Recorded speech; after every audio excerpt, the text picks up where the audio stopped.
기르는 알릴레오 북스. 여러분 안녕하세요. 조수진입니다. 유시민입니다. 네, 오늘은 조국 서울대 법학전문대학원 교수의 신간이죠. 법고전 산책을 같이 읽어보려고 합니다. 교수님 안녕하세요. 네, 어서 오십시오. 네, 안녕하십니까. 오랜만입니다. 오늘 이 책인데 우리 시청자 여러분들 중에는 벌써 책을 구입하신 분도 계시고 그럴 텐데요. 약간 그 학술서처럼 이렇게 보여요. 이 예. 표지가. 그죠? 그렇지 않아요? 약간 개간지 같기도 하고 400페이지가 넘습니다. 예, 예. 근데 제목은 법고전 산책이에요. 좀 어려운 주제를 다루는데 제목을 산책이라는 이름을 일부러 좀 넣자고 했습니다. 왜냐하면 법고전이라는 이름을 이렇게 접하게 되면 어렵게 보이고 접근하기도 쉽지 않을 것 같아서 좀 가볍게 산책할 수 있도록 하려고 노력을 했고, 실제 또 읽어보시면 아주 어렵게 보이지만 실제로는 쉽게 읽힐 것이라고 생각합니다. 근데 법고전이라는 건 뭐예요? 사실 뭐 법고전이라는 게 따로 있는 건 아니죠. 여기 다루고 있는 책들이 다 뭐 고전 중에 고전이고, 철학, 뭐 법학은 물론이고요. 철학, 정치학, 사회학, 문학 다 포함되는 것인데, 제가 전공이 이제 법이다 보니까 이 중에서 법적인 이슈가 되는 것을 따로 뽑았습니다. 그래서 이름을 법고전이라고 붙이고 뭐 산책이라는 이름을 붙여봤습니다. 이 책의 서문을 보면 이 5쪽에 고전으로 불리는 책은 모두가 제목을 알지만 읽지는 않는 책이다. 이렇게 예. 고전의 정의도 예. 농담도 써주시고 했는데 위대한 고전이라면 모두가 아는데 아무도 안 읽는 거라고 생각을 하고요. 근데 이게 이제 다들 중고등학생들도 이 책 이름을 들으면 아는 책들입니다. 수능에도 특히 사회시험 같은 데 많이 나오는데 실제는 읽지 않은 게 대부분이고, 가르치는 사람도 마찬가지일 것 같고요. 저는 뭐 전공 자체가 뭐 법이다 보니까 과거 대학원 시절부터 읽을 수밖에 없었고 그때 느낀 게 많았는데, 이거를 그 2010년부터 3번에 걸쳐서 오마이뉴스 주최로 대중 강의를 했습니다. 대중 강의니까 오시는 분들이 법학도도 아니고 뭐 로스쿨 학생도 아니고 해서 어떻게 하면 가장 쉽게 이 위대한 법고전들을 쉽게 풀어 설명할까라고 고민을 해서 그때 강의를 했습니다. 근데 그 강의록이 있었고 그걸 기초로 이번에 책을 만들게 되었습니다. 근데 보니까 그냥 강의록만 정리하신 책이 아니고 그 강의 하나하나에 이 책이 15권의 책을 다루거든요. 근데 하나하나를 그 저자에 대한 소개, 그리고 그 고전의 내용, 그리고 지금 가장 최근의 현대적인 해석, 우리나라의 상황하고 같이 엮어서 이렇게 다 정리를 하셨더라고요. 예, 기본 그 구성을 딱 그렇게 만들었고요. 왜냐하면 이제 저는 그 책이든 뭐 또는 어떤 작품이든 간에 그것을 알려면 그 사람을 알아야 된다는 생각을 합니다. 그래서 이 법고전을 쓴 사람이 실제 어떤 사회적 환경에서 어떤 또 개인적 경제적 환경에 살았는가를 보고, 또 그 사람이 겪었던 뭐 기쁨, 고통들을 알아야 책 내용도 알 수 있다 생각을 해서 그 사람에 대한 소개를 했고, 그다음에 책 내용 중에서 뽑아냈고요. 그다음에 세 번째는 이 법고전이 단순히 그냥 고전이 아니라 현재 바로 우리가 살고 있는 21세기 대한민국의 의미를 갖는 거 아니겠습니까? 그래야지만 이 책 읽는 이유가 있을 거기 때문에 법고전 중에 중요 부분을 뽑고 그것이 21세기 대한민국에 어떤 의미를 가진다라는 것을 저의 해설을 붙이려고 했습니다. 이거를 요즘 유행하는 한우도 그런 거 있고 뭐 이렇게 초밥도 그런 거 있는데 가면 주방장이 이렇게 썰어주는 대로 먹는 거 있죠. 아, 그 오마카세. 예, 그 일본 말인데 네. 뭐 그 주방장 셰프 추천 네. 모듬회 또는 셰프 추천 모듬 그 초밥 이런 느낌으로 예, 프리미엄으로 이제 맛있는 것만 이렇게. 그 각각의 어종에서 이 계절에 제일 맛있는 부위만 한 점씩 떼서 우리 시청자 여러분들께 오늘 전해드리는 그런 시간 될 것 같아요. 그죠? 평등은 요 점을 드시면 되고 사회계약론 요 부분 드세요. 자, 그렇죠. 요즘 이제 같으면 방어는 이제 뱃살이 맛있을 때고요. 그렇죠. 큰 참돔을 만나면 볼살을 먹어야 돼요. 조국 교수님께서 거기서 이제 볼살만 딱 썰어가지고 이렇게 딱 예, 주시는 그렇죠. 건가요? 그렇죠. 오늘 이 방송을 보시면 그렇게 주방장이 해주는 대로 이렇게 드실 수 있습니다. 주방장으로서 어깨가 무겁습니다. 조국의 오마카세. 그러니까 이게 자유, 권리, 법치, 죄형 법정주의, 사법심사, 소수자 보호, 시민불복종, 저항권, 평화, 법학의 핵심 개념들인데요. 네, 그렇습니다. 이 개념들을 다 담긴 책들을 선별을 하셔가지고 엄선해서 강의록을 다시 현대적 해석을 다시 지금에 와서 예. 붙이신 책인 거네요. 자, 그러면 고전에 대해서 저희가 좀 농담으로 정말 유명한데 아무도 읽지 않는 책이다라고 했는데 고전이 왜 중요한 건가요? 이 선정 기준은 또 어떻게 하셨는가요? 사실 뭐 그 위대한 고전이 뭐 한두 개가 아니지 않겠습니까? 근데 이 중에서 제가 굳이 왜 여기 이 15권의 책을 선정했냐 하면 다른 게 아니라 21세기 대한민국을 보는데 저의 관점에서 필요한 고전이라고 보았습니다. 아, 21세기 지금 대한민국을 보는데 필요한 틀? 네, 틀이다? 그렇습니다. 틀이기도 하고 관점이기도 하고 뭐 태도이기도 한데요.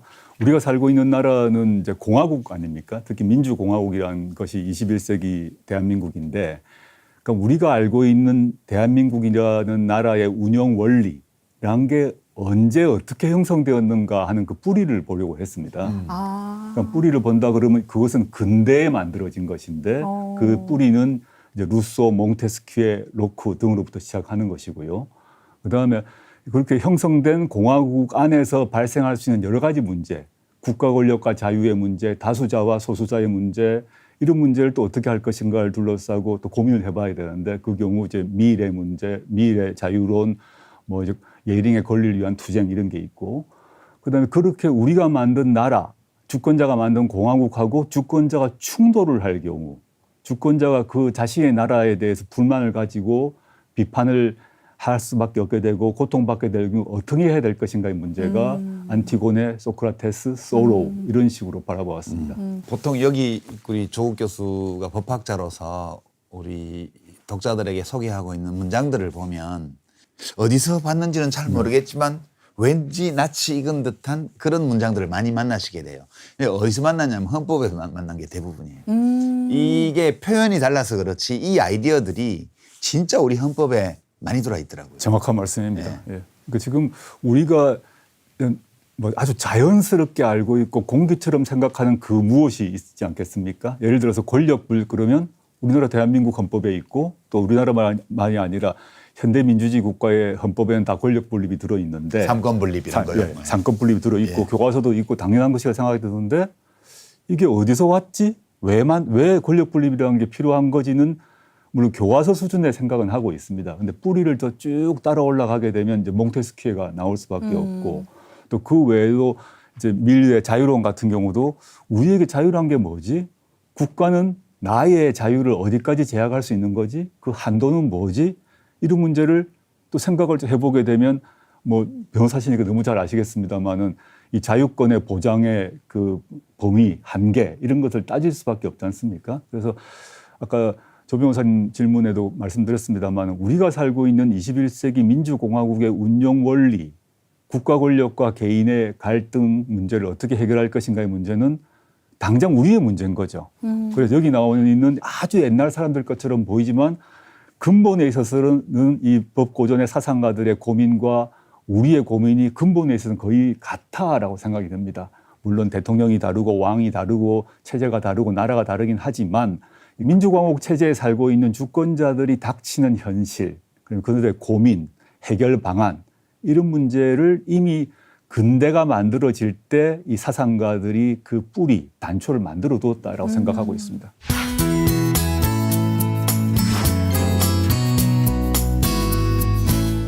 함께 읽으면 좋은 책을 소개해드리는 시간입니다. 이런 역사책 하나쯤 있어도 좋지 않을까? 20년 넘게 사랑받고 있는 역사 밀리언셀러 한국사 편지의 저자 박은봉 작가가 10년 만에 출간한 아주 특별한 역사 에세이 마음 아플 때 읽는 역사책입니다. 평생 역사가이자 대중역사 저술가로 살아온 작가는 어느 날 느닷없이 찾아온 고통 앞에서 서가에 가득 꽂힌 역사책이 아무런 위로가 되지 않는데 더 큰 절망을 느꼈다고 합니다. 이 책은 그 절망 끝에서 쓰여졌습니다. 다윈과 안드레센 이야기도 새로웠지만 시한부 선고를 받은 두 젊은 남녀의 이야기도 감동적이었는데요. 특히 마지막 꼭지에 담긴 비행 청소년들과 교육복지실 선생님의 이야기는 꼭 읽어보셨으면 좋겠습니다. 이 책이 왜 역사책인지, 왜 마음 아픈 이들에게 용기와 위로가 되는지 알려주는 히든 꼭지라고 생각합니다. 이런 역사책 하나쯤 있어도 좋지 않을까라고 묻는 작가에게 이런 책이라면 몇 권이라도 좋다고 말해주고 싶습니다. 역사를 보는 새로운 방향을 알려주는 동시에 더없이 다정한 위로를 건네는 이상한 책, 마음 아플 때 읽는 역사책이었습니다.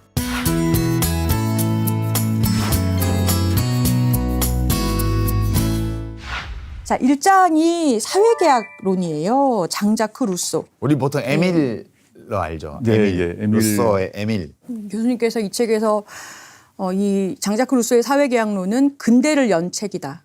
프랑스 혁명 지도자들의 경전이다. 이렇게 시작을 하셨는데 이 저자 자체는 저는 사실은 이분이 사회계약론을 썼다라는 거하고 교육 관련 책을 그 에밀이라고 네, 썼다라는 거는 알고는 있었지만 저자를 이렇게 자세하게 본 거는 처음인데 에밀을 번역하신 교수님은 천재의 광포한 이기주의에 빠져 있었던 사람이다라고 평가하신 분이 있고 또 이영철 교수님은 루소는 분열된 영혼이다 이렇게 또 쓰셨다고요.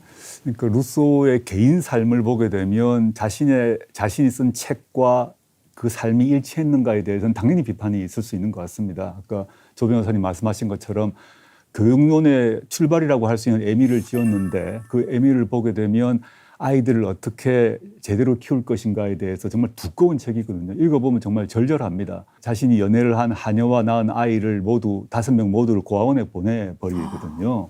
그러니까 당시에도 볼테르 같은 사람은 막 맹공을 합니다. 그러고 네가 인간이야.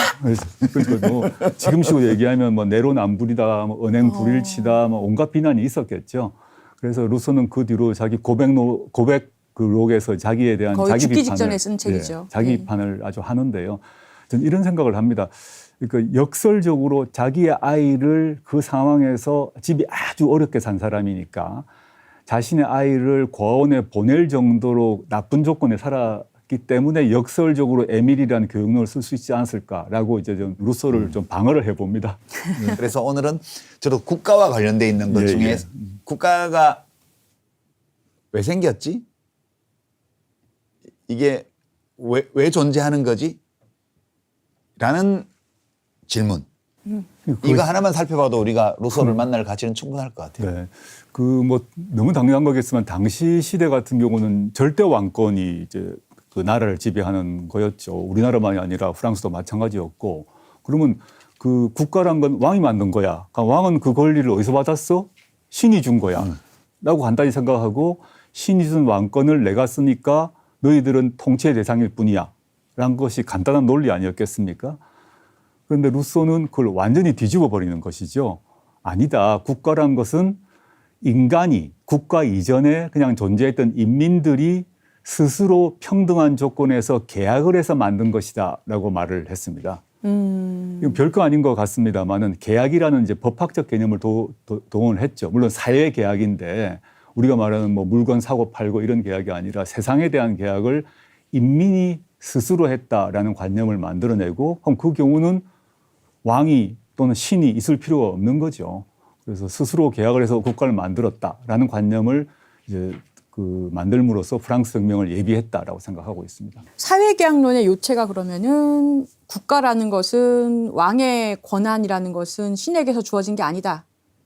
인민들이 계약을 할 때만 성립하는 것이고 그것은 동등한 그렇죠. 관계에 있는 사람들이 계약을 해야만 하는 것이다. 네. 그러니까 우리가 만들었다는 거죠.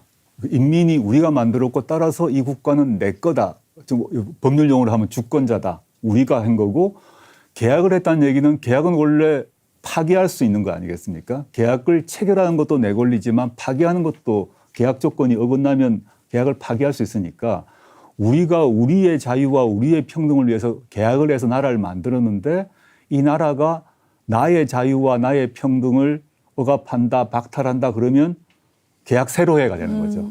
교수님, 근데 그 당시에 그런 얘기하면 이거 거의 역모론 아니에요? 역모 아닙니까? 거의 역모에 가까웠던 것이고 그 사회계약이란 말은 이제 뿌리로 올라가게 되면 이 루소가 그 이 사회계약론을 얘기하기 전에 그 신학자들도 사회계약이라는 단어를 썼습니다. 그 경우는 이제 사회계약을 동원해서 절대 국가를 옹호하는 사회계약론을 얘기했죠.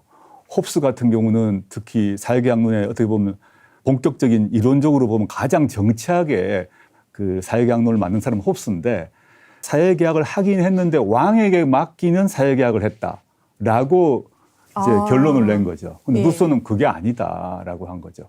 모든 뭐 이론이란 건 이제 뿌리가 있으니까요.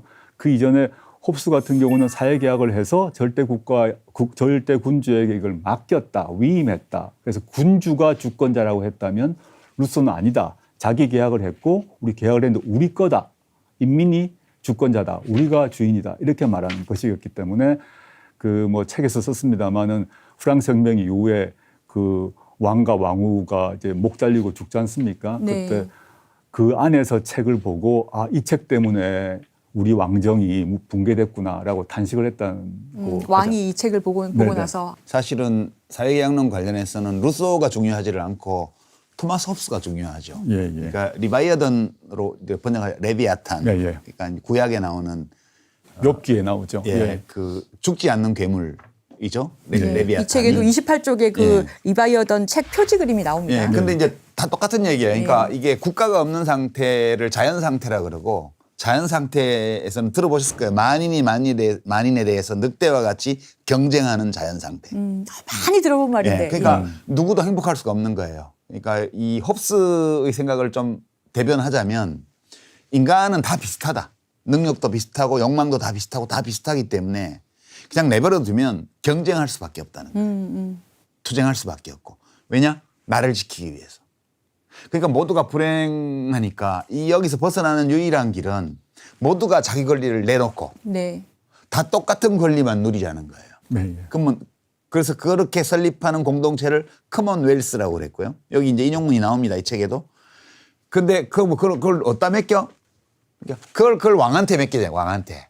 그래서 아까 지금 말씀하신 것처럼 이 홉스의 리바이어던 사회계약론에서는 주권자가 왕이에요. 아, 그런 차이가 예, 있군요. 그리고 이제 민중은 신민이에요. 신민. 왕과 신민. 예, 예. 왕이 태양처럼 빛나는 존재고 신민들은 태양이 빛나면 모습을 감추는 별과 같이 별로 예, 의미가 예. 없어요. 루소 혼자만 한 건 아니고 루소 전에도 그런 철학자들이 있었지만 이걸 완전히 뒤집은 거죠. 맞습니다. 예. 사회계약론에서 이것이 프랑스 혁명의 이제 기본적인 사상의 기초가 되는 이유가 그러면 이 계약을 위반했다? 만약에 내가 이렇게 해서 왕한테 권한을 줬는데 왕이 계약 위반했어? 그럼 나도 계약 파기야. 바로 그거죠. 이런 네. 생각이 네, 나오는군요. 네. 그러니까 계약이란 개념을 도입했다는 게 저는 아주 그 매우 중요하다고 보는 것인데 뭐 루소는 이제 법학자는 아니었습니다만은 조 변호사님 말씀하신 대로 계약의 전제는 계약 조건의 준수를 전제로 하는 거죠.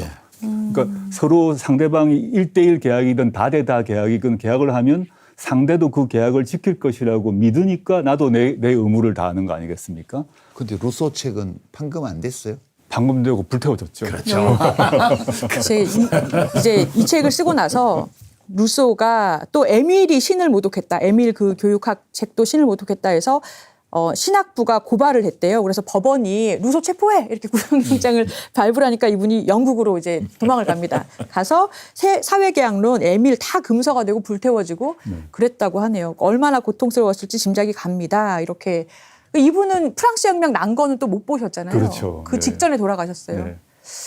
그러니까 이 루소란 사람이 굳이 말하면 이제 빛을 못 본 거죠. 자신의 사상이라는 것을 정립을 했지만 자기 죽고 난 뒤에 프랑스 혁명이 일어났고 자신의 사상에 뭐 거의 웬만한 것들은 프랑스 혁명의 성과인 이제 인권선언에 다 들어가게 되고 프랑스 혁명에 들어가고 전 세계적으로 다 퍼졌지만 본인은 마지막까지 고단하고 힘든 삶을 산 것 같습니다. 그리고 마지막까지 수배자이고 또 뭐 책은 다 불태워지고 이랬던 거죠. 근데 우리 헌법 제1조가 대한민국은 민주공화국이다. 1조 1항이고 네, 예. 2항이 주권은 국민에게 있고 모든 권력은 국민으로부터 나온다. 1조 2항 있잖아요. 네. 이게 그 루소의 사상 아니에요? 이게? 바로 그렇습니다. 예, 바로 그렇습니다. 루소가 우리나라 헌법에 살아 있는 거죠. 그러니까 우리가 루소 선생님이라고 해야 돼요. 네, 예. 저는 이 말도 굉장히 좋았어요. 여기 루소 사회계약 편에서 37쪽에 보면 자유에 대해서 이제 그 원문을 소개하신 부분이 예, 예. 있거든요. 사회계약론도 이제 쭉 그 책에서 사실 국가의 본질은 합법적 폭력의 독점에 있기에 국가의 합법적 폭력이 작동하면 시민의 자유는 제한되거나 박탈됩니다. 루소는 자유에 대해서 이렇게 말합니다. 여기까지가 교수님의 해설이신 거고 원문이 나와요. 자신의 자유를 포기하는 것, 그것은 곧 인간으로서의 자격과 인간으로서 갖는 권리, 심지어는 자신의 의무까지 포기하는 것이다. 누가 됐건 모든 것을 포기해버리는 사람에게는 아무 대가도 주어지지 않는다. 예, 예. 자기의 자유를 잊지 말고 자기 것을 지키라는 거겠죠. 예, 예. 안 지키면 다 대가 없이 그 자유가 뺏겨버린다는 얘기니까요. 법원 권리 위에 잠자는 자를 보호하지 않는다. 이런 법원들이 네. 다 여기 연원을 두고 있는 거죠. 맞습니다. 예. 39쪽에 보면 평등에 대해서도 소개를 하고 계시거든요. 예. 그런데 저는 자유는 평등 없이는 존속할 수 없다라는 루소의 해안을 더 주목합니다라고 하면서 밑에 루소가 쓴 평등에 대한 부분이 나와요. 잘못된 정부에서는 이 평등이 피상적이고 환상에 지나지 않는다. 그저 가난한 자는 계속 빈곤 속에서 살고 부자는 계속 수탈하도록 하는 데 쓰일 뿐이다. 사실 법은 언제나 가진 자들에게는 유익하고 못 가진 자들에게는 해롭다. 이렇게 봤네요. 그러니까 지금 들어도 우리나라 대한민국 법에 대해서 적용할 만한 대한민국 법학 제도에 대해서 비판할 때 쓰일 만한 그런 말 아니겠습니까? 근데 이제 우리나라에서는 루소 그러면 루소의 자유를 이렇게 계속 부각시키는 경향이 있습니다. 그거는 뭐 교과서든 또는 논문이건 뭐 학교에서든. 근데 루소를 잘 보시면 아까 이제 유 작가님께서 말씀했습니다만은 루소 자체가 너무너무 어렵게 살았기 때문에 당시 프랑스에서의 그 불평등, 가난, 고통을 몸으로 느낀 사람이었습니다. 이 사람은 자유란 것은 당시 이제 절대 군주와의 대결 속에서 자유가 필요한 거죠. 개인의 자유를 찾아야겠다는 생각과 동시에 자유만으로는 부족하다는 얘기를 몸으로 알았던 것 같아요. 그래서 평등이 반드시 필요하다, 빈부격차를 줄여야 된다 이런 얘기를 계속 하고 있고. 그것들을 억압하는 것이 이제 국가와 법이라는 것을 직시를 했고요. 그래서 법학의 역할 또는 법률의 역할이 그 불평등의 격차를 줄이는 것, 평등을 강화하는 것이 또 법의 역할이라는 얘기를 계속 강조하게 됩니다. 그래서 이게 이제 현 시점에서 다시 루소를 읽어야 되는 이유 중에 또 중요한 이유가 아닌가라고 생각하고 있습니다. 이 말이 되게 재밌죠. 법은 사실 언제나 가진 자들에게는 유익하고 못 가진 자들에게는 해롭다. 그게 참 이제 슬픈 것인데요. 그때도 지금도 이런 얘기가 루소의 말 들어보면 이게 옛날 얘기가 아니네라는 느낌이 있지 않습니까? 법률의 역할을 루소는 평등을 계속 유지시키는 방향으로 법률이 만들어져야 한다는 얘기를 계속 강조를 합니다. 그러니까 이 세상 당시도 그랬던 것 같습니다. 당시의 세상의 이치가 불평등을 강화하고 법 집행의 편파성이 계속 유지되는 것들이 그 시대도 있었겠죠. 그럼 법을 가지고 뭘 해야 될 것인가? 법은 그걸 줄이는 거다. 그걸 법이 그 역할을 안 하면 그 나쁜 경향이 계속 강화된다는 얘기를 계속 반복하고 있습니다. 그 문제가 루소 안에서는 해결이 안 돼요. 그래서 루소도 상당히 비관적인 결론을 내잖아요. 그래서 아마 우리 조국 저자께서 2장에 몽테스키에를 배치한 이유가 예. 법이 아무리 잘 만들어져 있다 하더라도 그 법을 집행하는 자가 권력을 가진 자들인데 국가의 강제 권력을 행사하는 거잖아요. 대신해서 민중을 대신해서 그 문제를 어떻게 할 거냐 이 질문과 관련해서 이제 왜 1장에 루소가 있고 2장에 몽테스키에가 있냐. 시간적으로 보면 몽테스키가 먼저잖아요. 맞습니다. 예. 지금 얘기를 듣다 보니까 1, 2장 순서가 이렇게 된 게 이해가 되네. 2장이 몽테스키웨이의 법의 정신 1748년도 책이에요. 그러니까 루소가 사회계약론 내기 14년 전으로 이제 올라갑니다. 네. 근데 이분은 루소하고는 완전히 다른 사람 같더라고요. 굉장히 부유한 집안에서 판사셨잖아요. 그렇죠. 그러니까 일단 부유한 귀족 출신의 그 법률가이고 게다가 그 결혼도 아주 부잣집하고 결혼을 해서 부인으로부터 부인 재산이 자기한테 오고 그다음에 큰아버지가 사망을 했는데 큰아버지가 고등법원장이었는데 그 법원장 지위를 물려받습니다. 당시에는 상속도 가능했기 때문에. 당시에는 법관이 상속이 됐어요. 네네. 그렇군요. 그러니까 이 사람은 당시로 봐서는 아쉬울 게 하나도 없는 거죠. 귀족에다가 고등법원장에다가 아내 재산 때문에 돈도 많고. 그런데 이 사람의 그 당시 프랑스 절대군주제를 강력히 조롱하고 또 비판하고 그다음에 게다가 자신이 법관 출신인데 당시 법관에 대해서 또는 법관에 의한 재판에 대해서 맹렬한 비판을 합니다. 이게 이제 몽테스키가 특징이고 루소와는 계급이 다른 거죠. 그래서 계급이 다르다 보니까 글을 잘 보시면 루소보다 글투도 다르고 스타일도 많이 다릅니다. 근데 이 몽테스키에도 아주 맹렬한 그런 절대군주제에 대한 비판 어떤 법률 기족의 행태에 대한 비판을 보여주고 있다는 점에서 우리에게 아주 큰 의미를 갖는다 생각합니다. 교수님께서 이 책을 한마디로 이 사람은 몽테스키웨는 영국의 명예혁명과 프랑스 혁명 사이에 살았던 사람이다. 예, 예. 이렇게 얘기하셨거든요. 그 이제 명예혁명을 본 거죠. 프랑스 혁명은 아직 오지 않은 거죠. 그 상태에서 이제 몽테스키에는 이제 프랑스의 절대군주제가 바뀌어야 된다는 생각을 이제 확신을 했던 것 같습니다. 근데 자신이 어떻게 글을 쓰는가에 따라 자신의 안위가 위태롭지 않습니까? 그래서 젊었을 때 이제 페르시아인의 편지를 먼저 쓰는데 실제 페르시아인의 편지를 보면 내용이 뭐냐면 가상의 페르시아인을 통해서 프랑스 또는 유럽의 절대군주제를 비난합니다. 그러니까 그냥 뭐 프랑스 사람 쓰지 않고 페르시아 사람이 와서 보니까 여기 유럽이란 데는 정말 이상해. 이렇게 조롱을 하는데 맹렬한 조롱을 하거든요. 한번 읽어볼까요? 예. 이것도 아주 재밌는 구절인데 그중에 일부만 뽑았는데요. 형식이 법학과 의학 중 어느 쪽이 더 유해했는지 의사의 큰 모자 밑보다 법률가의 법복 아래서 얼마나 더 많은 피해를 냈는지 의학으로 죽은 사람 수보다 법률로 파멸당한 사람의 수가 얼마나 더 많은지는 가늠하기 꽤 힘든 일일 거야. 이 말은 이제 법률에 의해서 더 많이 고통을 받았다는 얘기겠죠. 사실 19세기 전반기만 하더라도 우리 몸이 세포로 이루어져 있다는 걸 몰랐거든요. 아, 예. 그러니까 질병이 왜 생기는지에 대해서 과학적인 판단을 할 수 없었던 시대의 의학이에요. 그러니까 얼마나 많은 사람이 병원에서 죽었겠냐고. 잘못된 진료나 이런 걸로 인하죠. 예컨대 뭐 모차르트도 그 확실히 병이 뭔지는 몰라도 확실히 이상한 치료법 때문에 맞습니다. 죽은 건 예. 확실하거든요. 네, 예. 그러니까 그 세태를 사람들이 다 알고 있는데 법관 때문에 더 많이 죽는다는 얘기를 한 거니까 그러니까요. 이 사람이 진짜 어떻게 하려고 이런 글을 쓰고 그래. 그러니까 페르시아인의 편지를 쓰는 네, 거지. 그러니까 페르시아 이름을 빌어서 맹렬히 비판하라고 게다가 자기가 고등법원장까지 된 법률가이면서도 법관들 비판을 하니 프랑스에서는 오히려 공격을 더 받았겠죠. 근데 이분은 그러면 영국에서 명예혁명이 나는 것을 보고 이 삼권 분립을 주장하거나 법의 정신을 쓰는 거는 왜 그러면 그러한 법에 대해서 본인이 굉장히 비판적이고 법관 생활을 하고 문제의식을 가지면서 어떻게 연결이 되는 거예요? 저는 이제 그게 그 몽테스키의 독자적 업적이라고 생각합니다. 그 이전 사람들 뭐 로크도 있고 수많은 뭐 계몽주의자들이 있었지 않겠습니까? 계몽주의자들이 절대군주제를 비판하면서 왕이 잘못되었다, 이건 이래야 된다, 저래야 된다 얘기를 할 때 이제 계몽이란 말을 굳이 말하자면 이제 내가 사람들이 깨어나야 한다 이런 얘기 아니겠습니까? 원래 계몽의 원래 영어 표현이 enlightenment예요. 빛을 주는 거니까요. enlightenment니까 조명.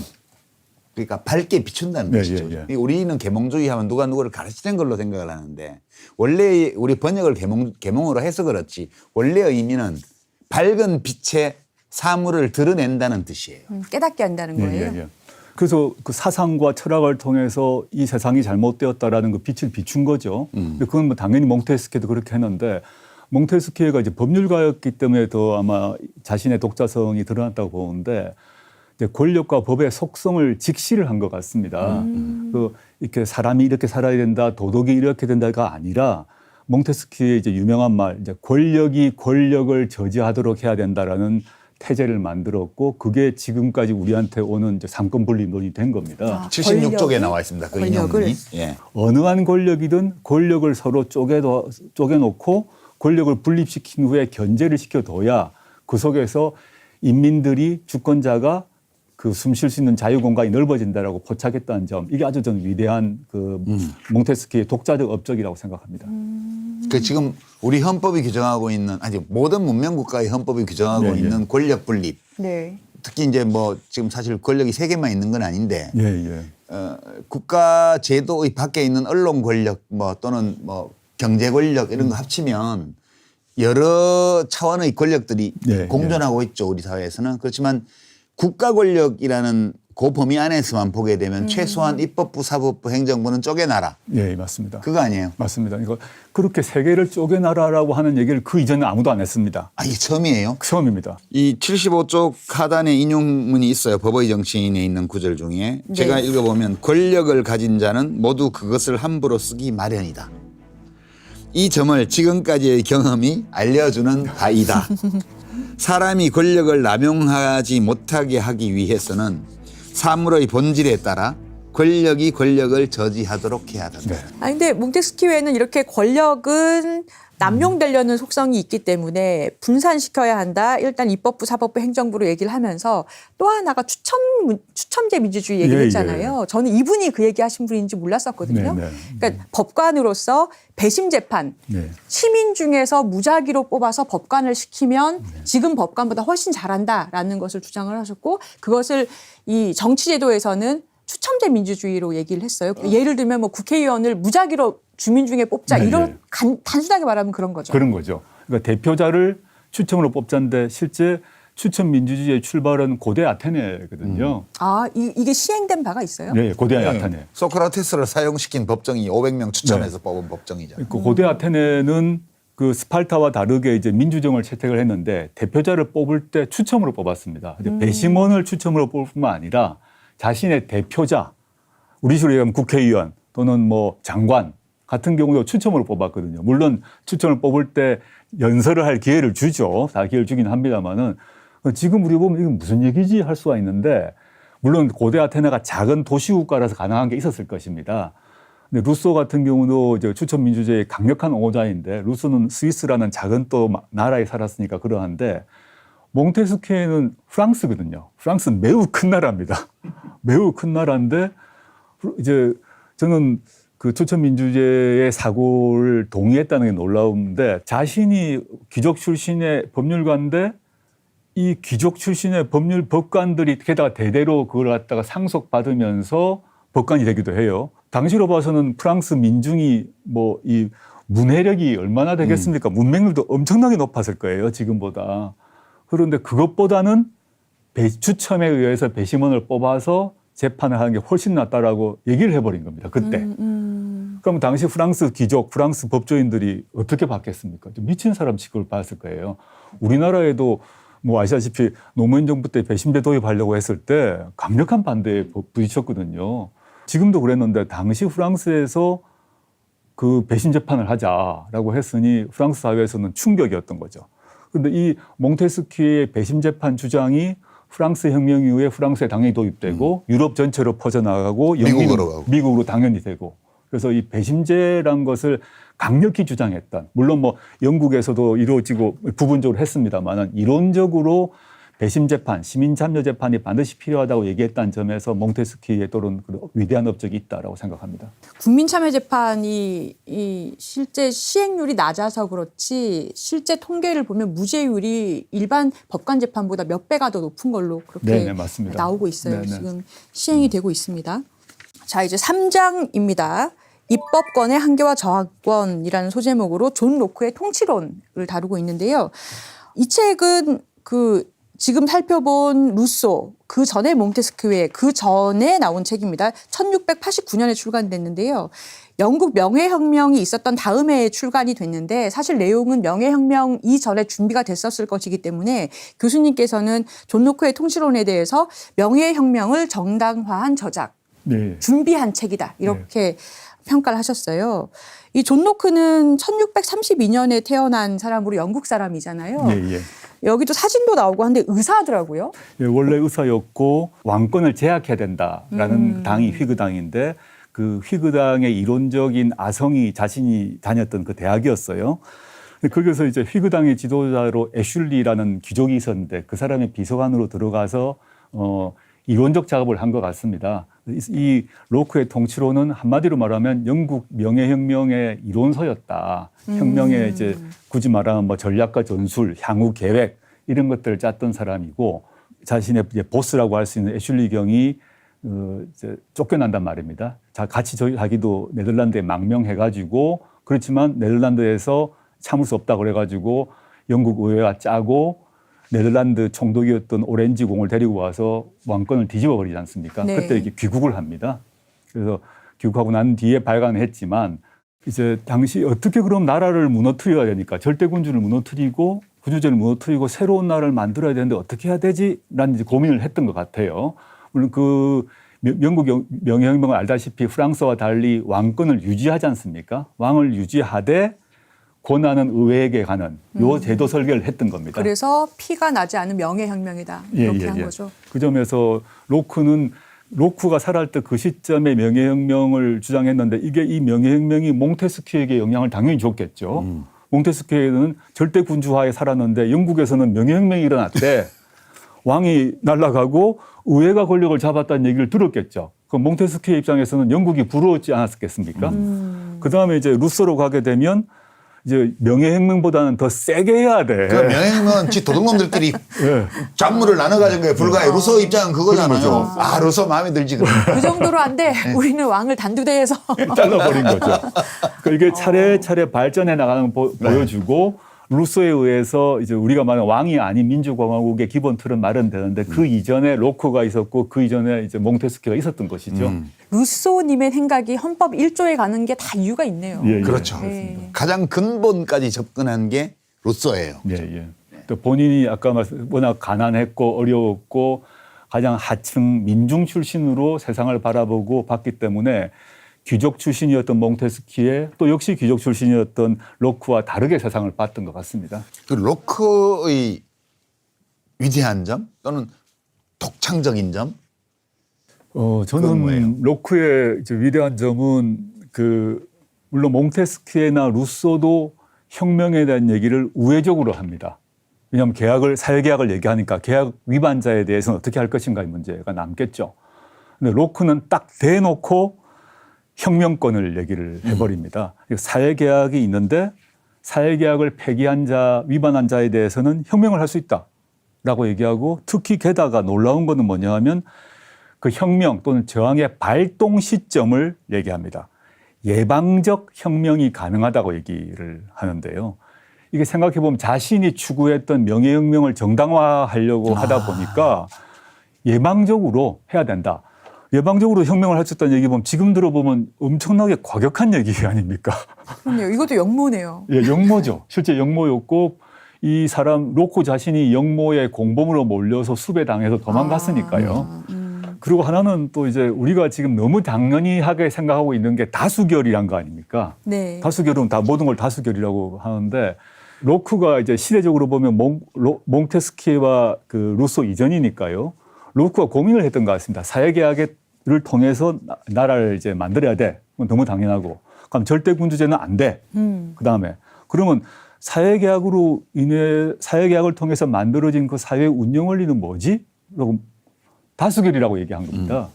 네. 지금 우리가 다수결 너무 당연한 건데 예. 다수결이라고 말하는 순간 난리가 났습니다. 지금으로서는 아무것도 아니지만 무려 330년 전에 그런 주장을 했으니까 대단한 거네.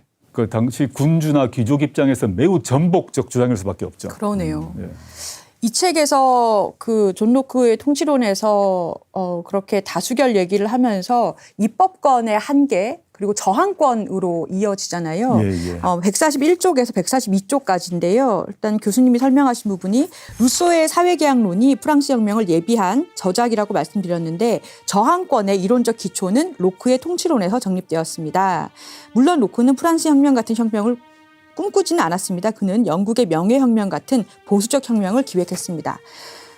그리고 나서 이 원전이 나와요. 원문이.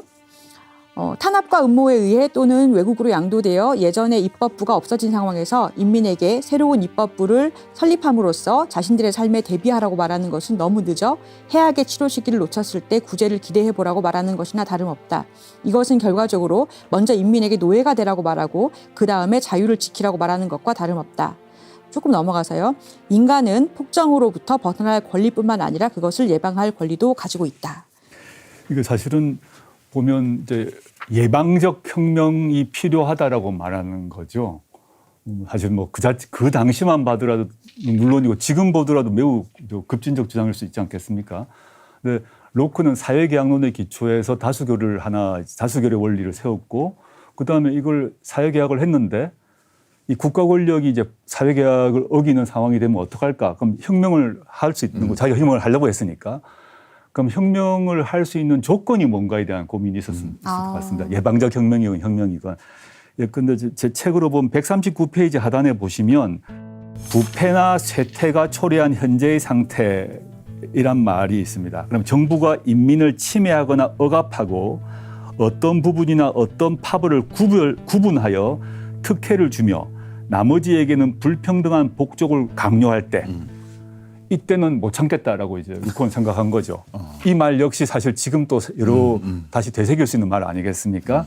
140페이지 보시면 다시 두 번째 정도 문단에 인민이 폭정의 무제한적인 의지에 신음하는 것, 통치자가 권력을 방만하게 행사하고 권력을 인민의 재산을 보존하기 위해서가 아니라 파괴하기 위해서 사용할 때, 이걸 이제 저항권의 발동 요건으로 보았습니다. 그러니까 제 책에서 언급을 했는데 로크는 그 재산이라는 개념을 많이 쓰는데 우리나라에서 많이 오해되고 있는 게 이 재산은 우리가 말하는 동산 부동산이 아니고요. 로크의 재산은 자기가 명시적으로 언급하는데 생명, 자유, 자산입니다. 우리가 말하는 포함해서. 생명, 자유가 포함된. 그래서 로크는 자기는 혁명을 해야 된다는 생각이 분명했던 것 같아요. 근데 이제 혁명의 요건들을 제시를 해야 그 다음에 이제 사람들이 동조를 할 거니까 이런 인민의 생명, 자유, 자산을 권력이 파괴할 때, 그리고 권력을 방만하게 행사할 때 이렇게 그 혁명이 가능하다라고 이론 작업을 했다고 보입니다. 저희가 1, 2, 3장까지 살펴봤는데 1부에서는 8장, 9장 그리고 나머지 4, 5, 6, 7장은 2부에서 할 건데요. 내용이 약간 연결이 돼요. 8장에 보면 플라톤의 소크라테스의 변명과 크리톤 두 권의 책을 소개하고 계시거든요. 악법도 법인가. 변호사님 말씀하신 거 관련해서 이제 저도 어릴 때 심지어 대학 다닐 때까지 소크라테스가 악법도 법이다라고 말했다라고 사회교과서는 물론이고 법학 개론 교과서에 다 적혀 있었습니다. 그래서 저도 대학 다닐 때 뭐 당시에 이제 반민주악법이 워낙 많았기 때문에 그런 문제가 수업 시간에 얘기되게 되면 당시 교수님이 소크라테스를 거론하셨어요. 악법도 법이라고 얘기를 했는데 이러면서 너희들이 그 뭐 당시에 이제 집회미 시에 관한 법률부터 해서 온갖 문제가 법률이 많았는데 그렇다 하더라도 법을 지켜가면서 해야지. 정확히 그렇게 말씀하셨죠. 뭐 전국적 현상이었던 것 같고 당시 TV, 신문 등에서 정치인들, 언론인들, 지식인들이 나와서 그 당시 권위주의 체제, 군부 독재 체제를 옹호하면서 악법도 법이라고 소크라테스가 말했는데 법을 준수하면서 의사표시를 하라라는 얘기를 끊임없이 전파를 했습니다. 당시 제가 이제 대학생 시절에, 대학원 시절에 이건 뭔가 아닌 것 같은데라고 했지만 제가 소크라테스를 읽을 수가 없는 상황이었기 때문에 뭔가 찜찜하지만 그냥 넘어갔었는데 나중에 이제 제가 대학원 진학하고 소크라테스를 자체를 봤더니 그런 말 한 적이 없었던 거죠. 전 너무너무 그때 사실 좀 당시 그런 말을 했던 사람들에 대한 배신감을 느꼈고요. 그것들을 이제 그 철학 쪽에서도 철학 쪽 교수님들을 이제 연구하셔서 밝히셨고, 법학 쪽에서도 법철학 하신 분들이 찾아보니까 아니라는 걸 확인하게 되면서 지금은 교과서에 사라졌습니다. 그러니까 위대한 고전에 문제가 이게 있는 거야. 누군가가 위대한 고전, 근데 플라톤이 쓴 소크라테스의 변명이라는 이 위대한 고전으로 일컫는 이 책에 그런 내용이 있다고 주장하면서 소크라테스 선생이 악법도 법이라고 그랬다라고 말을 할 때 읽어본 사람이 거의 없기 때문에 누구도 그것을 반박하지 못해. 예. 이게 문제야 이거. 아니 언론 보도도 왜 외신에서 이렇게 보도했는데 이게 나중에 뭐 온갖 뉴스에 다 나와 있는데 그 내용 아닐 때 있잖아요. 맞아요. 저는 이제 그게 하나 더 말씀드리자면 책에서도 살짝 언급했는데 이게 왜 그렇게 됐을까를 봤더니 1947년에 일제식민지 시대 때 경성제대 법철학 교수였던 오다카 도모가 자신의 책에서 소크라테스의 사상은 악법도 법이다로 요약된다라고 써둔 겁니다. 내 생각에는 요약하면 그렇다? 예. 그래서 오다카 도모에게 배웠던 한국의 법률가들이 해방 후에 한국의 법조계에 진출하고 법학 교수가 되고 정치인도 됩니다. 직접적 또는 간접적 제자들이 그 잘못된 요약을 대대적으로 활용을 한 거죠. 근데 그럼 실제로 소크라테스 선생님이 이 악법도 법이라는 말 이런 식의 오해가 생길 수 있는 말을 통해서 이야기하려고 했던 바는 뭐예요? 여기 다룬 책이 두 가지입니다. 변명과 크리톤이 있는데 변명은 소크라테스 재판 때 소크라테스가 한 말. 크리톤은 사형 판결이 나고 난 뒤에 죽음을 앞두고 이제 소크라테스가 한 말을 정리한 것인데요. 재판 받을 당시에 소크라테스는 악법도 법이라고 읽힐 여지가 단 하나도 없습니다. 없죠. 그럴 수 없죠. 재판 받고 있는 도중에 한 말이니까. 전혀 없이 오히려 불의에 굴복하느니 죽겠다는 얘기를 계속합니다. 하고 당신들이 나를 유죄 판결로 내게 되면 당신들이야말로 최고의 죄인이다라는 얘기를 하고 단 뭐 추호의 양보 없이 목숨 걸고 신의 뜻에 따라서 이제 그 자신의 사상을 지키겠다라고 얘기합니다. 그래서 여기서는 전혀 없고요. 재판이 끝나고 난 뒤에 이제 사형 판결이 났고 독배를 마시기 전 단계에 이제 크리톤에 내용 대화를 하는데 거기서 이제 악법도 법이다라고 오해될 수 있는 약간의 소지는 있긴 있습니다. 근데 그 소지가 뭐냐 하면 이제 친구들이 이제 크리톤이 친구단 말입니다. 크리톤이 찾아와서 야 도망가자. 나 준비됐다. 걱정하지 마라 하니까 그걸 거절하면서 소크라테스가 한 거는 뭐냐면 나는 그 이제 조국의 명령을 따라야 된다 말 그 이전에 무슨 말을 하냐 하면 나는 내가 한 말은 반드시 지킬 것이다라고 합니다. 내가 재판 과정에서 했던 말을 나는 이렇게 막 얘기를 했는데 이제 사형 판결 받았다고 도망가는 거는 나는 못한다. 여기서 죽겠다라고 한 것이거든요. 그리고 악법도 법이기 때문에 인정한다 이런 취지의 말은 전혀 아니었다라고 보고 있습니다. 이게 맥락을 제거하고 언어를 텍스트를 받아들이면 그렇게 이상하게 요약을 할 수가 있는데 우리가 지금 생각하는 국가하고는 달라요. 예. 그러니까 그때는 폴리스는 도시이기도 했고요. 공동체이기도 했고요. 현대적 언어로 보자면 국가이기도 하고요. 우리가 지금 이해하는 이런 의미의 국가라는 것이 존재하지 않았던 시대예요. 그리고 우리가 생각하는 자유, 어떤 개인의 자유 이런 것들도 없었고요.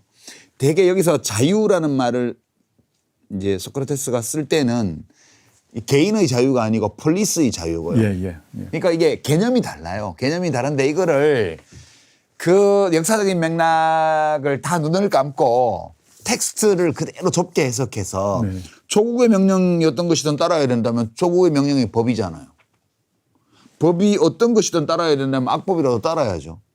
이렇게 해석하면 그렇게 요약할 수 있죠. 네, 그렇게 돼버릴 수 있죠. 폴리스의 명령, 아테네라는 정치 공동체의 명령은 나는 항상 존중해왔고, 이제 소크라테스는 그 공동체를 소중히 여겼고, 그것은 내가 지금까지 그 속에 살아왔고, 그걸 존중하겠다는 얘기를 계속 표시를 합니다. 그런데 나를 죽인 거는 배심원들이 잘못 판결을 한 것이다. 그렇죠. 라는 얘기를 계속합니다. 그러니까 자신이 살고 있던 그 정치 공동체에 대한 존중을 유지하면서 나를 유죄 판결 내렸던 나를 기소했던 사람들, 나에게 유죄 판결을 내렸던 사람들에 대한 맹공을 하고 절대 못 지키겠다 그럽니다. 이걸 종합적으로 이해를 하게 되면 소크라테스의 사상을 악법도 법이다라고 요약할 수는 없다고 생각하고 있습니다. 369쪽에 보면 크리톤이 권유하는 부분부터 소크라테스의 요 말 원문 부분을 좀 교수님 한번 읽어 주실 수 있으실까요? 우리는 어떤 경우에도 불의를 행하여서는 안 되는 걸세. 우리가 억울한 일을 당하더라도 우리는 대다수 사람들처럼 악으로 보복을 해서는 안 되네. 어떤 경우에도 악을 행해서는 안 되니까 말일세. 우리가 남으로부터 어떤 해악을 당하더라도 우리는 그것을 악으로 갚아서는 안 되고 피해를 입혀서도 안 되네. 전 이 말을 이제 인용한 게 제가 이제 책에서 썼습니다마는 현대의 그 시민불복종 사상의 뿌리라고 생각합니다. 소크라테스는 이제 뭐 혁명을 하자, 저항을 하자, 뭐 이런 얘기를 하지 않은 거죠. 제도 또는 판결에 대해서 난 절대 동의를 못 한다. 절대 내가 머리 숙일 수 없다. 그러나 이제 그렇게 이 잘못된 결정을 하더라도 나는 악으로 보복 안 한다는 말은 내가 받아들이겠다, 죽겠다라는 얘기를 해버린 거거든요. 그래서 저는 이게 이제 시민불복종의 뿌리가 여기에 있다라고 저는 생각을 하고 있습니다. 일종의 불복종 행위였다는 거죠. 불복종이라는 거죠. 불복종하는 방식을 자기의 죽음을 통한 불복종을 한 게 아닌가라고 해석합니다. 이렇게 심오한 거를 악법도 법이다라고 그냥 그렇게 해버린 거예요? 이게 이제 아무리 싱싱한 생선도 잘못 말리면 냄새가 고약해지거든요. 잘못 만드셨네요. 예, 소크라테스 선생님의 귀한 말씀도 그렇게 잘못 요약하면 이렇게 시가 쓴 파리떼가 들끓는 그런 게 돼요. 근데 지금 조국 교수가 한 해석이 하나의 해석이고 또 다른 해석은 소크라테스가 살았던 시대의 그런 공동체에 대한 관념에 비추어 보면 소크라테스의 이제 메시지는 그거예요. 공동체가 정해진 절차, 합법적인 절차에 따라서 결정을 했어요. 근데 그 결정이 내가 생각한 데는 잘못된 결정이야. 이때 우리는 어떻게 해야 되지? 이게 이제 칸트하고도 통하는데 그럼 우리 모두가 내 생각에 공동체가 절차상 하자가 없는데 그 결론이 잘못됐다고 우리가 판단을 할 때 우리 모두가 그때마다 이것을 불복하기 시작하면 그러면 이 폴리스가 존속할 수 있는가? 논리적으로 보면 이 질문을 동시에 던졌다고 하는 거예요. 그러면 맞습니다. 예. 이 질문에 대해서 그래 나는 너무 억울하고 나는 사형을 받을 만한 죄를 지은 게 없으니까 난 탈출할래. 이렇게 모두가 다 하기 시작하면 폴리스는 무너질 거다. 그렇죠. 예. 라는 것이 이제 소크라테스의 고민이었다는 거죠. 저는 뭐 맞다고 생각하고 저는 말씀하신 게 제가 아까 시민불복종의 뿌리란 거하고 이렇게 배치되는 건 아닌다고 생각을 하는데요. 그 이제 소크라테스는 아테네라는 공동체를 사랑했던 거죠. 자기가 탈출을 해버리면 특히 탈옥을 해버리면 이 경우는 지금 말씀 기본 도시 공동체가 무너지는 거겠죠. 아테네의 최고의 철학자가 아테네의 기본 룰을 안 지킨다가 돼버리면 어떻게 될까? 아테네가 어떻게 될까? 이런 걱정이 하나 있었던 것 같고요. 두 번째 제가 말씀드린 거는 그런 당시 훌륭한 아테네라는 정치 공동체에서 배심 재판, 그 배심 재판은 다른 나라에는 전혀 없던 놀라운 발명품이거든요. 그 놀라운 발명품인 배심 재판에 의해서 그렇지만 도저히 동의할 수 없는 그 재판을 어떻게 할 것인가에 대한 고민이 있었던 것 같습니다. 그래서 자기는 머리를 숙이면 살려줬을 것 같습니다. 왜냐하면 무죄라고 생각하는 사람이 상당히 많았거든요. 네. 근데 그때 소크라테스는 다르게 접근한 것 같아요. 강력히 비판을 하고 유죄를 감수하고 강력한 비판을 작정하고 전개를 한 것 같다는 느낌을 받고 있습니다. 오로지 로고스로 대항했죠. 예. 논리로만. 예. 논리를 자기가 평생 살아온 게 그 로고스를 따라서 철학을 한 사람인데 이 앞에서 굽히지 않겠다. 그리고 결과가 목숨을 잃는 일이 발생하더라도 당신들 앞에 머리 숙이지 않겠다라고 작정을 하고 얘기를 하니까 그건 이제 아까 일종의 저항의 의미가 있다라고 생각하고 있습니다. 자, 그러면 9장으로 한번 넘어가 보겠습니다. 시민불복종인데요. 저희 1부는 이 시민불복종까지 같이 읽어보려고 그래요. 소포클레스의 안티고네, 그리고 우리 아는 책이죠. 헨리 데이비드 소로의 시민불복종, 그리고 존 브라운을 위한 청원, 이렇게 세 권을 다루고 있어요. 근데 이 두 소포클레스라는 저자는 아테네 사람이고요. 예, 그러니까 그렇습니다. 기원전 400년 정도에 살았던 사람이고, 그리고 헨리 데이비드 소로는 저희가 19세기 미국의 사람으로 알고 있고요. 안티고네부터 한번 얘기를 들어볼까요? 요즘으로 치면 예. 그 인기 작가니까 뭐 별그대 뭐 그다음에 뭐 도깨비 이런 작가에 해당하죠. 네, 당시 완전히. 최고의 작가였고 소포클레스는 뭐 당시 그리스의 최고의 작가일 뿐만 아니라 정치인이자 배우기도 했단 말입니다. 그러니까 아마 최고의 만능인 중에 한 명이었던 것 같습니다.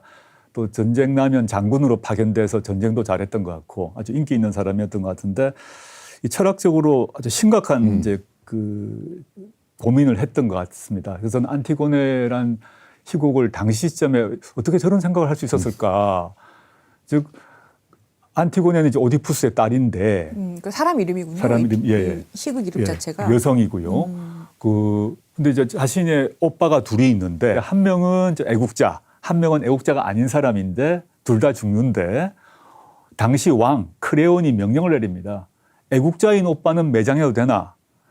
매국노인 오빠는 매장하면 절대 안 되고 이 매국노 오빠를 매장한 사람은 누구든지 죽이겠다라고 얘기를 합니다. 그래서 시신이 그냥 길에 널브러져 있는 거죠. 예. 그 상태에서 안티고네는 자기의 오빠 중에 한 명의 둘 다 똑같이 오빠다라고 해서 나는 이 오빠를 매장하겠다라고 결단을 내립니다. 이때 이제 이 안티고네의 주장과 크레온 왕의 주장이 맞서는데 크레온은 정말 악법도 법이다라는 얘기를 하는 거죠. 정당하다 묻지 말고 내가 지시하는 게 법인데 너가 왜 안 지키냐라고 하니까 안티고네는 나는 왕의 명령보다 신의 명령을 따를 것이고 현재 말하는 지금 국왕의 명령, 국왕의 법보다 신의 법, 신의 명령을 따르겠다라고 선언하고 근데 크레온이 화가 났겠죠. 이놈이 감히 나한테 덤벼? 그랬더니 이제 그 끝까지 저항하고 자기 오빠를 묻고 자살해 버리거든요. 그 당시에는 매장하지 않은 시신의 영혼은 하늘나라로 갈 수 없다. 이게 그리스인들 믿음이었대요. 그러니까 자기는 윤리적으로 신의 법에 따르면 당연히 매장해줘야 되는 거죠. 내 오빠기 때문에. 그러니까 크레온 왕이라는 그 특정 시점, 특정 국가의 권력자가 그 시점에 법률을 만들었을 거 아닙니까? 네. 그러니까 애국이냐 매국이냐의 기준이었다면 그 안티고네는 그걸 떠나서 신이라면 또는 그냥 그 신의 뜻을 따르는 그냥 인간이라면 애국자냐 매국노가 아니라 나의 오빠에 대해서 어떻게 할 것인가의 문제가 있다. 그건 더 근본적인 문제다. 여기 드라마가 재밌는 게 안티고네 요 여성의 애인이 네. 약혼자가 그 크레온 왕의 아들이에요. 맞습니다. 예. 네. 그 이제 왕의 아들이 하이몬인데 그 안티고네를 옆에 도와줍니다. 도와주면서 했던 말이 아버지에게 당신 그러면 안 된다라고 얘기하면서 그냥 사막에서 왕 노릇하고 싶으냐. 그 백성이 하나도 없는 사막의 왕이 되고 싶으냐 말을 하면서 막 설득을 해도 말을 안 듣는 거예요. 그러니까 너무 화가 나서 그 자기의 약혼자가 죽은 모습을 보고 자기도 죽고 그걸 보고 그 왕비, 당시 왕비 하이몬의 엄마도 죽고 이런 비극으로 끝나버리는 거죠. 근데 이게 이제 당시에 이 희곡이란 것이 뭐 대대적인 인기였을 것이고 태필 근데 또 태배야. 네, 태배하고 아주 왼수거든 나타내가. 맞습니다. 당시 안티고네는 또 게다가 여성입니다. 여성은 당시에 2등 시민에 불과했는데 2등 시민, 10등 시민에 불과한 안티고네가 최고의 권력자에 맞서서 왕의 명령이 아니라 신의 명령을 따르겠다고 맞서는 그 모습 이게 후대로 가면서 계속 재해석됩니다. 문학 작품으로서만이 아니라 정치적 텍스트로 이해가 되면서 안티고네의 그 고민과 결단들이 재소한됩니다. 끊임없이. 그래서 문학사뿐만 아니라 정치적으로도 재해석되고 이건 이제 목숨 걸고 싸우는 사람이 되는 거죠. 그리고 많은 사람들이 자신의 행동을 정당화할 때 왕의 법이 또는 왕의 법 대신에 신의 법을 따르겠다는 선택을 정당화하는 중요한 텍스트가 되는 것입니다. 이게 맨 처음에 우리가 일부 첫 시간에 처음에 얘기했던 사회계약론하고도 다 연결이 되는 것 같아요. 네. 생각의 뿌리가 신법이라고 얘기를 했지만 어떻게 보면 상식이고 어떻게 보면 처음에 나하고 국가가 처음에 나하고 통치자가 계약했던 서로 간의 신의가 있는 내용 기본적으로 서로 그렇게 하기로 했던 내용인 건데 그것을 만약에 국가가 사회가 지키지 않는다면 이에 대해서 특정한 조건 하에서 불복종할 수 있다. 이렇게 자연스럽게 연결이 되는 그렇죠. 거잖아요. 왕이 자기가 만든 자기의 자의적인 명령으로 그 인간으로서 반드시 지켜야 한다거나 혹은 우리가 인간으로서 귀하게 여겨온 어떤 가치들을 짓밟을 때 그러면 권력을 갖지 않은 개인은 그거에 대해서 어떻게 대항할 수 있냐. 안티고네는 불복종으로 대항한 거죠. 그렇죠. 네. 그러니까 이건 안티고네의 입장이고 소포클레스의 메시지는 보면 하지 말라는 거거든요. 이렇게. 그러니까 인간의 법을 다루는 자 이렇게 하지 말라. 그래서 왕에 대한 경고기도 하죠.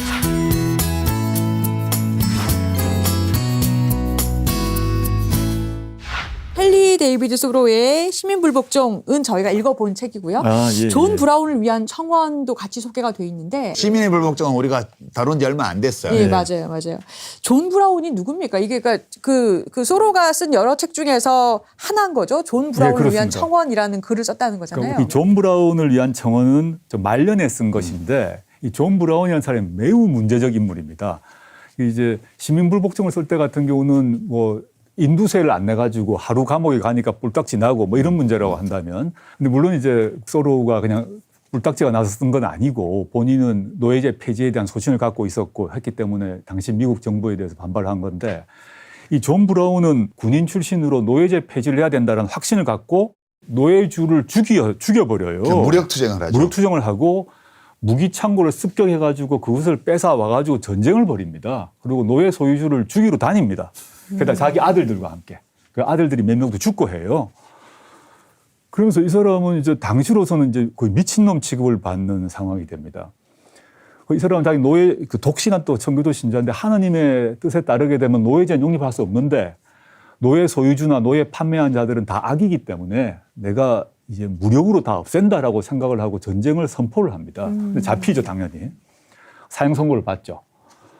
그러면 이 사람들이 대부분 사람들은 사람 죽이는 사람이고 뭐 과격하고 반역자라 했을 건데 의외로 소로가 이 사람을 위한 이제 청원을 내면서 이 사람의 행동을 옹호를 하는 겁니다. 조금 더 역사를 얘기하면 이 사람이 이제 최초로 반역죄로 사형이 됩니다, 브라운이.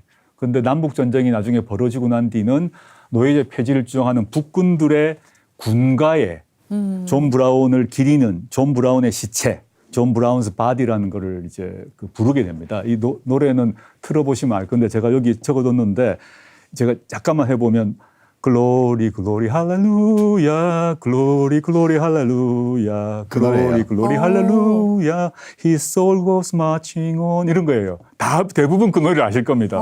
이거 찬송가 아닙니까? 찬송가로 알고 있죠.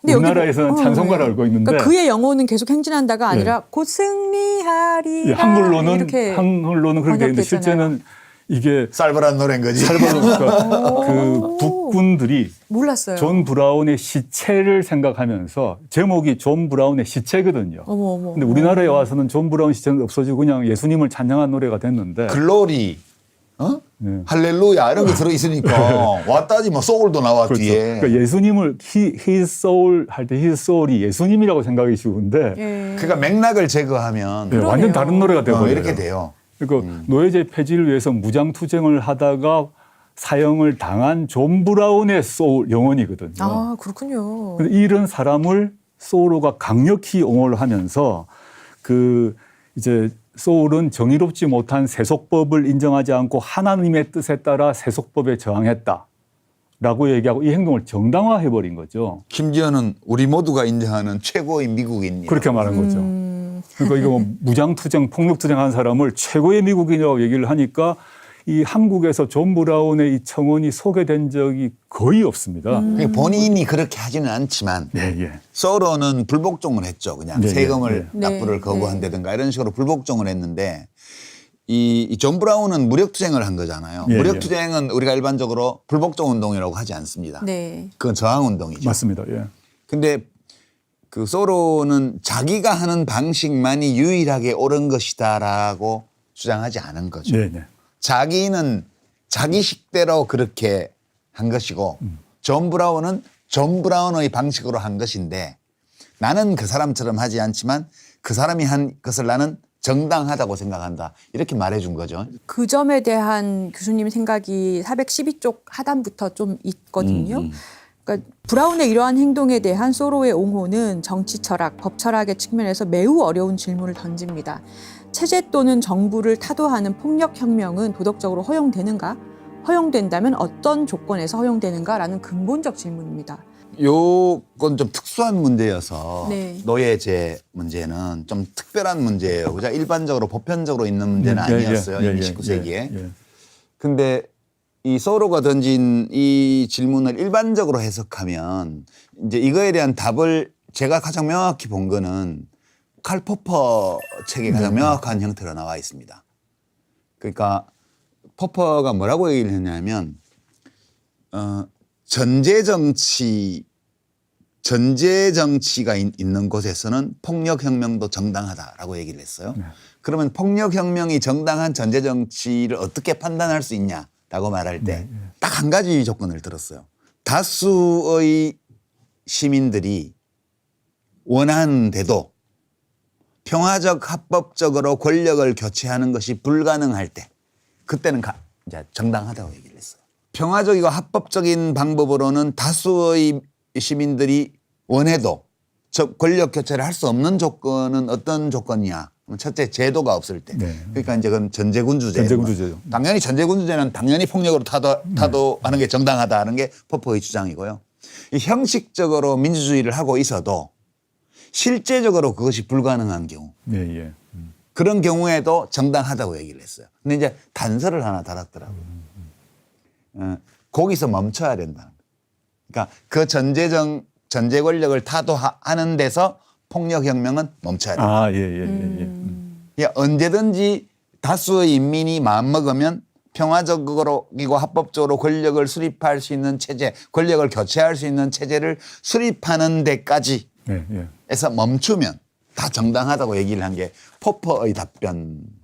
포퍼가 사실 우리나라에서 어떤 전 세계적으로 우파 보수파의 이론가처럼 되어 있는데 말입니다. 네. 안 그래요. 포퍼는 그런 사람이 아니에요. 네, 네. 예.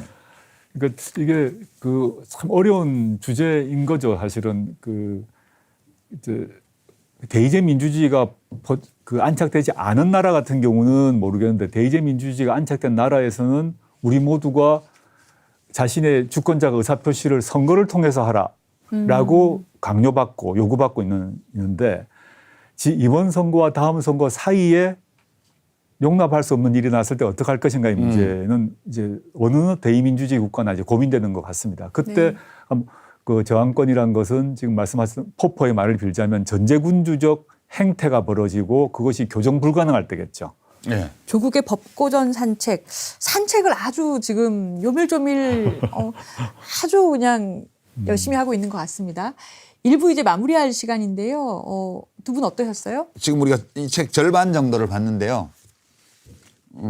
이걸 산책이라고 할 수 있나? 그런 느낌도 살짝 있어요. 약간 막 빨리빨리 짐 싸서 이동하는 패키지 투어? 가서 인증샷 착착 박은 다음에 자 10분 후에 다시 탑승 이라고 옮겨 다니는 이런 식의 투어를 한 것 같은 느낌이에요. 교수님들 말 믿으면 안 돼요. 다 뭐 이렇게 쉬워 아무것도 아니야 산책이야 하셨는데 보면 다 어렵고. 그러니까 이제 약간 우리는 그렇게 투어를 했지만 네. 요거 지금 일부를 보신 분들이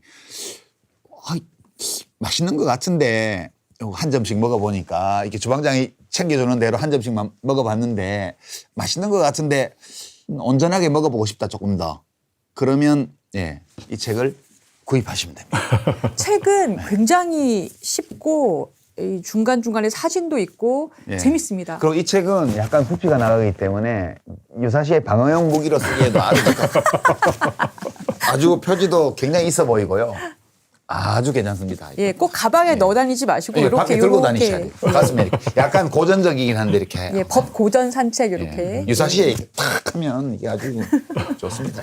교수님 오늘 어떠셨습니까? 오랜만에 이렇게 장시간 아마 방송 예. 출연하셨을 텐데요. 뭐 이렇게 책을 내는 바람에 책 관련 이런 행사에는 이제 나오고 있습니다. 뭐 아시다시피 제가 이제 재판을 받고 있는 몸이고 아마 조만간 1심 재판 결과가 나오기 때문에 모든 게 사실 조심스러운 상황입니다. 그런데 책은 뭐 책에 대해서는 제가 얘기할 수 있는 사안이 아닌가 싶어서 나왔고요.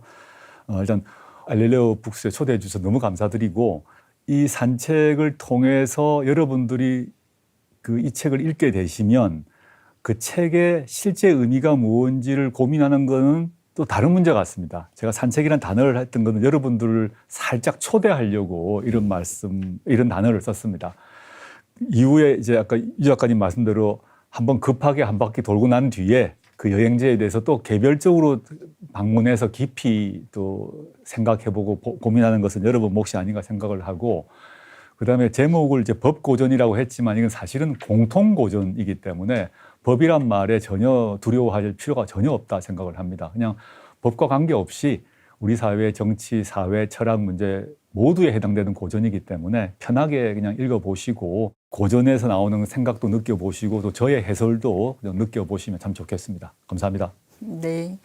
아니, 저는 이 책을 사실은 그 고전들을 다 다룬 책으로 그렇게 강연하신 걸 모았다라고 알고 읽기 시작했는데 언론에서 보고 그 강연 내용보다 지금에 덧붙이신 그 해설 내용, 조국이라는 사람이 이 법 고전을 통해서 본인의 생각을 쓰신 것 같아서. 그러니까 법학자 조국이에요. 이 예, 책의 맞아요. 목소리는 법학자 조국의 목소리예요. 맞습니다. 예. 머릿속에 잠깐 제가 이렇게 방문했다 예. 나온 것 같은 그런 생각이 들어서 참 저의 좋았던 것 생각은 같습니다. 행간에 살짝 넣어두었습니다. 예.